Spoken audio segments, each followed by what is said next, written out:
नमस्कार and welcome you to world affairs. मैं हूं प्रशांत धवन। दिवाली की शुभकामनाएं आप सबको। उम्मीद करता हूं आपका दिन बहुत अच्छा गया होगा। नाउ यहां पर आप देख पाओगे रिसेंटली इंडिया ने वोट किया है against Israel at the United Nations. ना सिर्फ इंडिया ने, कई कंट्रीज ने इंक्लूडिंग पाकिस्तान, ये सब कंट्रीज मिलकर इजराइल के अगेंस्ट वोट कर रही थी। और इजराइल को सपोर्ट कौन कौन कर रहा था? ऑब्वियसली इजराइल खुद अपने पक्ष में वोट करेगा, उसके अलावा यूएस, कनाडा, कई और कंट्रीज। तो डिस्कस करेंगे यहाँ पर कि हाल ही में इंडिया ने इजराइल के अगेंस्ट वोट क्यों किया है over the issue of settlements. बहुत कुछ यहाँ पे आपको जानने को मिलेगा, मगर आगे बढ़ने से पहले आपसे क्वेश्चन पूछूंगा। क्वेश्चन यहाँ पर यह है कि हाल ही में एक युद्ध अभ्यास हुआ है नौसेना या फिर बिम्स्टेक के सभी देश। कमेंट सेक्शन में करिए उत्तर, सही आंसर आपको मिलेगा वीडियो के एंड में। ना यहाँ पर आप जो मैप देख रहे हो ना इजराइल का, ये आपने बहुत बार देखा होगा। ये वेस्ट बैंक है, ये यहाँ पे गाजा है, और बीच में जो ऑरेंज आपको दिख रहा है ना पार्ट, ये इजराइल है। नाउ ये जो धरती है इजराइल की, ये जो मैप है इजराइल का, ये यूएन मानता है, मगर रियलिटी ये नहीं है। इजराइल ने अपनी तरफ से यूएन को इग्नोर करके, इंटरनेशनल कम्युनिटी को इग्नोर करके, सीरिया देश की जो धरती है गोलन हाइट्स, इसको कब्जाया हुआ है, ये एरिया, और वेस्ट बैंक का भी बहुत सारा एरिया। देखो वैसे इजराइल और फिलिस्तीन का जो मैप है ये ऐसा होना चाहिए कुछ। जेरूसलम फिलिस्तीन को बिलोंग करना चाहिए, ईस्ट जेरूसलम वैसे फिलिस्तीन का पार्ट होना चाहिए। मगर इजराइल ने इतना सारा फिलिस्तीन का एरिया कब्जा रखा है कि फिलिस्तीन रियलिटी में कुछ ऐसा बन के रह गया है। छोटे छोटे आपको एनक्लेव्स मिलेंगे, ऑलमोस्ट आप कह लीजिए जैसे आइलैंड्स होते हैं ना, वैसा ही फिलिस्तीन बन के रह चुका है। और पिछले 5 से लेकर 6 सालों में इजराइल ने एक नई रणनीति अपनाई है कि जो भी इनके कब्जाए हुए इलाके हैं वहां पर इजराइल बना रहा है सेटलमेंट्स, मतलब कि घर बना रहा है, बिल्डिंग्स बना रहा है, रेजिडेंशियल एरियाज बना रहा है। यहाँ पर इजराइल के जो लोग हैं वो जमीन परचेज कर सकते हैं। उसके अलावा जिन लोगों ने इजराइल की मिलिट्री में पार्टिसिपेट किया है उनको बहुत ही सस्ते दामों में, काफी बार तो फ्री में यहाँ पर फ्लैट मिल जाते हैं। तो जो सेटलमेंट्स यहाँ पे बन रही है ना, इशू देखो यही आता है, जब एक बार एक जगह पर सिविलियंस रहना स्टार्ट कर देते हैं, फिर वहां पे ना किसी को हटाना और वापस डिस्प्यूट को रिजॉल्व करवाना ये बहुत ही मुश्किल हो जाता है। तो यूनाइटेड नेशंस में हाल ही में इसी बात पर वोटिंग हुई कि ये जो इलाके इजराइल ने कब्जा रखे हैं, क्या ये ठीक है या गलत है। तो रेजोल्यूशन में देखिए इजराइल की निंदा की जा रही थी। तो कोई देश अगर इस रेजोल्यूशन का सपोर्ट कर रहा है तो वो इजराइल के अगेंस्ट वोट कर रहा है, और अगर कोई देश इस रेजोल्यूशन के अगेंस्ट वोट करता है तो मतलब कि वो इजराइल का सपोर्ट कर रहा है। अब मैं आपको दिखाता हूं कि किस कंट्री ने कैसे वोट किया है। अब ये आपके सामने है रेजोल्यूशन। यूनाइटेड नेशंस की जो जनरल असेंबली है, सिक्योरिटी काउंसिल नहीं, सिक्योरिटी काउंसिल में बात जाती तो वहां पर यूएसए वीटो दबाकर रेजोल्यूशन को किल कर देता स्टार्टिंग में ही। मगर ये जो वोटिंग है ये हुई थी जनरल असेंबली में। वहां पर देखिए इस रेजोल्यूशन के फेवर में, मतलब कि इजराइल के अगेंस्ट वोट किया है 145 कंट्रीज ने।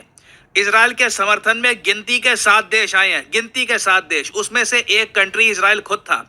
यहाँ पे आप देख पाओगे इजराइल, हंगरी यहाँ पे आपको दिख जाएगा, फिर मार्शल आइलैंड्स, माइक्रोनेशिया, नाउरू, वो यहाँ पर यूएसए, और ऊपर यहाँ पर कनाडा।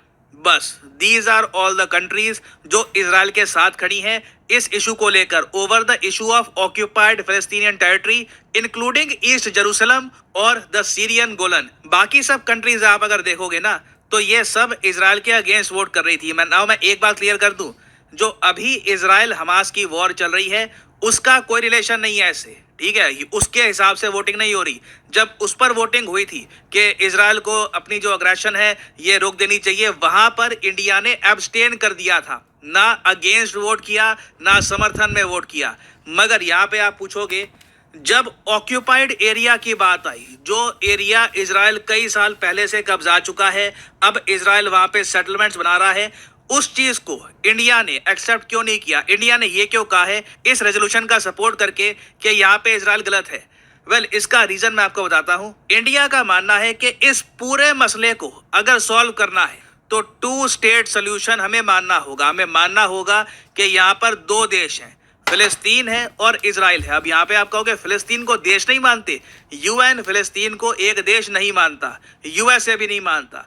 फिलिस्तीन एज ए कंट्री कई जगह एक्सेप्ट नहीं किया जाता एज ए कंट्री। इंडिया मानता है फिलिस्तीन को एज ए नेशन। हमारे जो प्राइम मिनिस्टर हैं नरेंद्र मोदी जी आज से कई साल पहले फिलिस्तीन की कैपिटल में जा चुके हैं फॉर अ विजिट। इंडिया फिलिस्तीन को गवर्नमेंट सपोर्ट भी दे चुका है। तो इंडिया तो ओपनली कहता है कि आप एक्सेप्ट कर लो यूएन की बाउंड्रीज के हिसाब से कि बिल्कुल दो देश हैं, एक इजराइल फिलिस्तीन, एक दूसरे की जो एग्जिस्टेंस है इसको एक्सेप्ट कर लो और फिर पीसफुली रहो, फिर ये जो वॉर वगैरह है ये खत्म करो। ये इंडिया की ऑफिशियल गवर्नमेंट पोजीशन रही है बहुत लंबे समय से। बाकी जो बहुत सारे देश हैं इंक्लूडिंग चाइना, उनकी भी सेम पोजीशन है। हाँ, कई देश है, फॉर एग्जांपल पाकिस्तान है, वो इजराइल को भी एज ए कंट्री नहीं मानते। वो तो कहते हैं कि वापस एक टाइम पर जो 1946 वाला जो पीरियड था ना, वहां पे चले जाओ, पूरा जो रीजन है उसको फिलिस्तीन बना दो। तो अब आप खुद ही सोच लीजिए कि इजराइल अगर धीरे धीरे वेस्ट बैंक की धरती कब्जाता रहेगा, यहाँ पर एनक्लेव्स बना देगा, गोलन हाइट्स को कब्जा लेगा, तो बेसिकली फिलिस्तीन बचेगा कहाँ पर? जब ये जो छोटे छोटे टापू बचे, अब बाय द वे गाजा पट्टी जो थी ये भी आधी गई। ये जो 50% नॉर्थ का जो गाजा पट्टी का एरिया है ये इजराइल ने कट कर दिया है साउथ के गाजा से। बहुत ही जल्द पूरा एरिया इजराइल कब्जा लेगा। फिर इजराइल ने यह भी कह दिया है कि हमारी मिलिट्री यहाँ पर रुकेगी। हालांकि सरकार नहीं बनाएंगे ये लोग यहाँ पर, मगर इजराइल ने ये क्लियर कर दिया है कि इनकी मिलिट्री यहाँ पर रुकेगी। कोई बड़ी बात नहीं है, कल को इजराइल कह दे कि यहाँ पर भी हम सेटलमेंट्स बना रहे हैं। तो धीरे धीरे करके जब फिलिस्तीन नक्शे से ही गायब हो जाएगा, उसका एग्जिस्टेंस ही खत्म हो जाएगा, तो कंट्री काहेगा बचेगा? तो इंडिया इसलिए अपनी पॉलिसी के हिसाब से कह रहा है कि जो सेटलमेंट्स बनाई जा रही हैं गलत है।